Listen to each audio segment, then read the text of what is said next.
Meksika. Rengarenk festivalleri, ezgilerle dolu sokakları, dünyaca ünlü acılı yemekleri ve tekilası.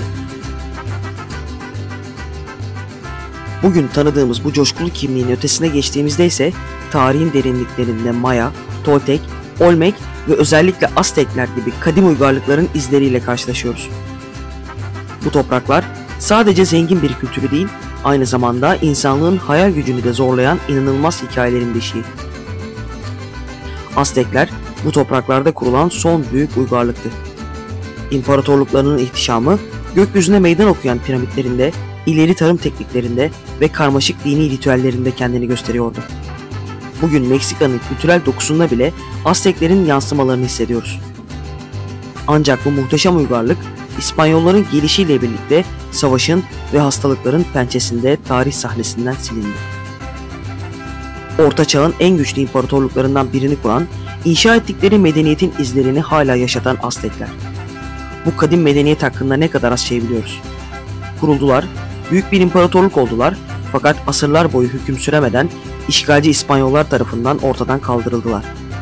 Sadece imparatorlukları yıkılmakla kalmadı, gerçekten ortadan kaldırıldılar.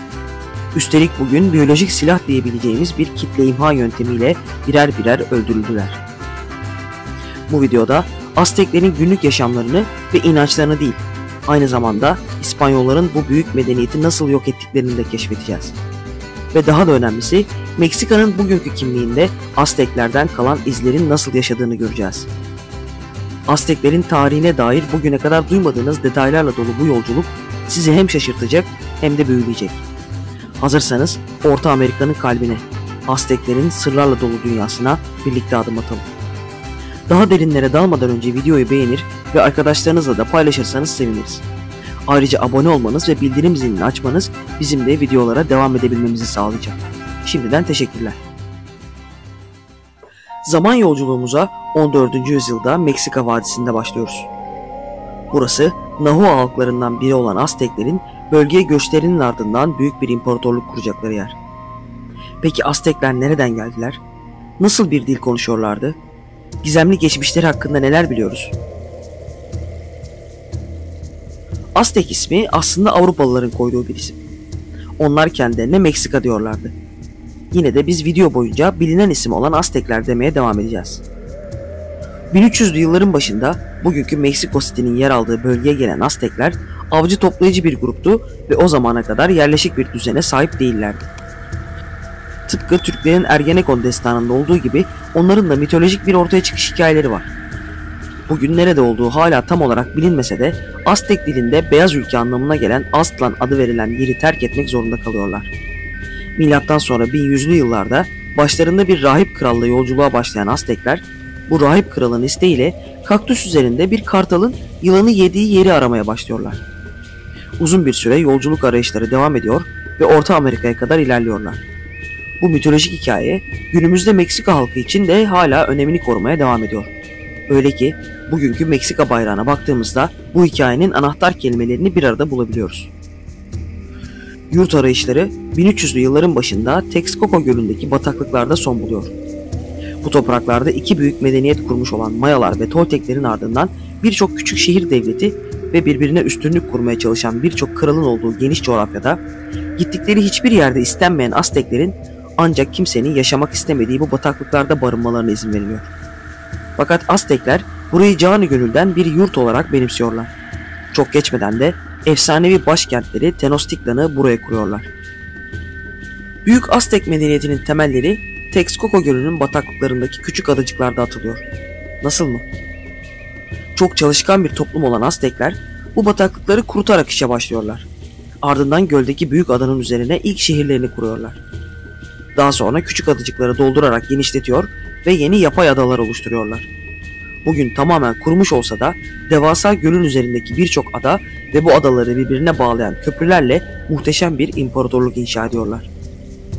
16. yüzyılın ilk yarısında şehre gelen ilk İspanyol işgalciler kurulan bu şehir sistemi karşısında şaşkına dönüyorlar. İspanyol kuvvetlerinin başındaki Hernán Cortés, Tenochtitlan'ı yeni dünyanın Venedik'i olarak tanımlıyor. Çevredeki şehir devletleriyle yapılan 1428 Tapanek Savaşı'ndan sonra iyice güçlenen ve bir imparatorluk haline gelen Azteklerde savaş zamanında neredeyse tüm yetişkin erkekler asker sayılırlardı. Zaten çoğu zamanları da savaşarak geçerdi. Kartal ve Jaguar birlikleri adını verdikleri seçkin savaşçıları vardı. Bir Aztek savaşçısı kamış ya da deri kaplı tahtadan bir kalkan taşır, pamuklu bir zırh giyer ve keskinliğiyle bilinen obsidiyenden yapılmış kılıç taşırlardı. Ok ve yay ya da mızrak da kullanırlardı. Rütbelerini belli etmek için hayvan derisinden yapılan tüylü başlıklar takar ve hayvanların derilerini bizzat üzerlerine giyerlerdi. Bir Aztek savaşçısının ne kadar cesur olduğunu belli eden tek kriter esir aldığı düşman sayısıydı. Bununla ölçülür ve övgü ya da terfi alırlardı. Zaten oldukça katı olan kast sistemi içinde yükselebilecekleri tek olanak savaşlarda kazandıkları bu başarılardı. Bunun dışında sahip oldukları statüyü değiştirmeleri çok zordu. Çocuk yaşlardan itibaren de bunun için eğitilirlerdi. Kendi kastlarında başarılı olmak zorundaydılar. Zorunlu bir eğitim sistemi vardı. Yoksul ve köylü çocukları asker olmak için eğitim alır, soyluların çocukları ise zanaatkar ya da rahip olmak için yetiştirilirlerdi. Bunu da oldukça katı bir biçimde yaparlardı. Her çocuk eğitim görmek ve bugün için erken sayılan yaşta sorumluluk almak zorundaydı. Azteklerde kölelik sistemi de vardı. Fakat her ne kadar kelime olarak zıt anlamlar olsa da eğer vicdanlı bir kölelikten söz edebilseydik bunun Azteklerde var olduğunu söyleyebilirdik. Yoksul bir Aztekli para karşılığında kendisini köle olarak satabilirdi. Sözleşmesi sona erdiğinde de kolaylıkla özgürlüğüne kavuşurdu. Evlenebilir, kendi evinde yaşayabilir, mal edinebilir ve çocuk sahibi olabilirdi. Üstelik doğacak çocuğu da köle sayılmazdı. Göldeki bataklık alanlarda uyguladıkları kendilerine özgü bir sistemle tarımda da oldukça ileri seviyeye ulaşmışlardı. Bataklıklardaki sığ sularda çevreledikleri dikdörtgen alanları bataklığın verimli çamuruyla doldurur, onun üzerinde de toprakla kaplarlardı. Bu sayede çok verimli bir alan elde ederlerdi. Çinampas adı verilen ve bir nevi yüzen bahçe olan bu arazilerde ektikleri mısır, fasulye, kabak, domates, avokado, pamuk ve kakao çekirdeklerini kanolarla şehir merkezindeki pazara taşır, bu sayede ürünler her yere ulaşır ve zengin bir ticaret ağı oluştururlardı. Kakao çekirdeklerini para olarak da kullanırlardı. 16. yüzyılın başlarında Aztekler savaş ya da ticaret yoluyla 500 kadar küçük devleti ve yaklaşık 5 ila 6 milyon insanı yönetmeye başladı. Tenochtitlan en parlak döneminde 140 binden fazla bir nüfusa sahipti ve Orta Amerika'da şimdiye kadar var olan en yoğun nüfuslu şehirdi. Üstelik başkent büyük pazar günlerinde yaklaşık 50 bin kişinin ziyaret ettiği hareketli bir pazara sahipti ve Aztek ekonomisinin temelini bu pazar oluşturuyordu. Aztekler çikolatanın da ilk üreticileri olarak bilinir. Kakao çekirdeklerini öğüterek ve suyla karıştırarak acı ve köpüklü bir içecek yaparlardı. Bu içeceği soğuk olarak içer ve baharat, mısır unu ve balla tatlandırırlardı. Aztekler için çikolata sadece bir içecek değil, aynı zamanda bir ticari ürün ve dini bir semboldü. Tanrılara sunulan kurbanlarda çikolata da yer alırdı. Peki Aztekler hangi dine mensuptu? Kendilerinden önce bölgede medeniyet oluşturan Mayalar ve Toltekler gibi çok tanrılı bir dine inanıyorlardı ve din günlük yaşamlarını tamamen şekillendiriyordu. Neticede her biri birbirinden farklı güçlere sahip bir tanrılar topluluğuna inanıyorlardı. İsimlerini söylerken zorlanacağımız birçok tanrıları vardı ve kadim medeniyetlerde olduğu gibi dinle mitoloji iç içe geçmişti.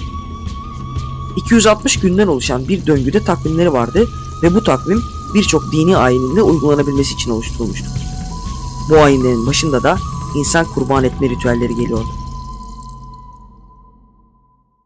Kurban edilenler genellikle savaş esirleriydi. Ancak kendi isteğiyle gönüllü olarak kurban edilmek isteyen insanlar da vardı. Aztek rahipleri Tenochtitlan'ın merkezinde yer alan Templo Mayor adı verilen büyük piramidin tepesindeki sunakta kurbanlarının kalplerini söker, ardından da başlarını gövdelerinden ayırırlardı. Sonra da gövdelerini piramitten aşağı atar, başlarını ise tapınaktaki özel bir odaya koyarlardı. Bazen bu durup dinlenmeden saatlerce süren bir ayin olabiliyordu. Şu anda gözümüze çok büyük bir şiddet sarmalı gibi geliyor değil mi?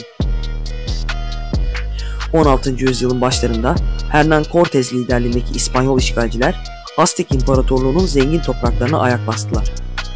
Bu karşılaşma ne yazık ki Azteklerin trajik sonu anlamına geliyordu. Aztekler gelişmiş bir uygarlığa ve güçlü bir orduya sahip olsalar da İspanyolların sahip olduğu üstün silahlar ve savaş taktikleri karşısında dezavantajlıydılar. Azteklerin geleneksel silahları, İspanyolların atlı birlikleri, ateşli silahları ve çelik zırhlarına karşı ne yapabilirdi ki? Üstelik İspanyollar Aztekler arasındaki bölünmelerden de faydalanmasını bildiler. Bazı kabileler İspanyollarla işbirliği yaparak Aztek İmparatorluğu'nun yıkılmasına katkıda bulundu. İşgalin en yıkıcı tarafıysa İspanyollar tarafından getirilen çiçek hastalığı, kızamık gibi salgın hastalıklar oldu. Azteklerin bağışıklık sisteminin bu hastalıklara karşı hiçbir direnci yoktu ve bu durum kitlesel ölümlere yol açtı. Tam bir biyolojik yıkımdı. Tüm bunlar bir araya geldiğinde Aztek İmparatorluğu'nun çöküşü kaçınılmaz oldu. 1521 yılında Tenochtitlan şehri İspanyollar tarafından tamamen ele geçirildi ve Aztek İmparatorluğu tarihe karıştı. İspanyol işgali aynı zamanda Avrupa sömürgeciliğinin yıkıcı etkisinin ve yerli halklar üzerinde yarattığı trajik sonuçların en çarpıcı örneklerinden biri. Düşünsenize, koskoca bir medeniyet tamamen ortadan kaldırıldı. Efsanevi Tenochtitlan şehrinin üzerinde bugün Meksiko City'nin binaları yükseliyor. Zaten İspanyolların yaptığı ilk şey şehri tamamen yıkmak ve bugünkü Meksiko City'nin temellerini atmak. Fakat Aztek kültürü ülkede yaşayan yerli halklar tarafından yaşatılmaya devam ediyor. Geçmişte rahiplerin insan kurban ederek yaptığı ayinlerin yerini hayvan kanı akıtarak ve çeşitli danslarla artık bir ritüel haline gelmiş törenler almış durumda. Meksika nüfusunun çoğu bugün Hristiyan olsa da Azteklerin dini ritüelleri elbette ki insan kurban etmek dışında büyük ölçüde kültür dünyalarında yaşamaya devam ediyor. Bölgede yaşayan yerlilerse hala Aztek uygarlığının koyduğu kimi kurallara uygun bir şekilde yaşamlarını sürdürüyorlar. Çoğumuzun adını duyduğu meşhur Meksika kartellerinin günümüzde oluşturduğu şiddet dalgasının temelinde Aztek medeniyetinin dini ritüellerindeki bu şiddet sarmalı yer alıyor olabilir mi? Kim bilir. Bir videomuzun daha sonuna geldik. İzlediğiniz için teşekkürler.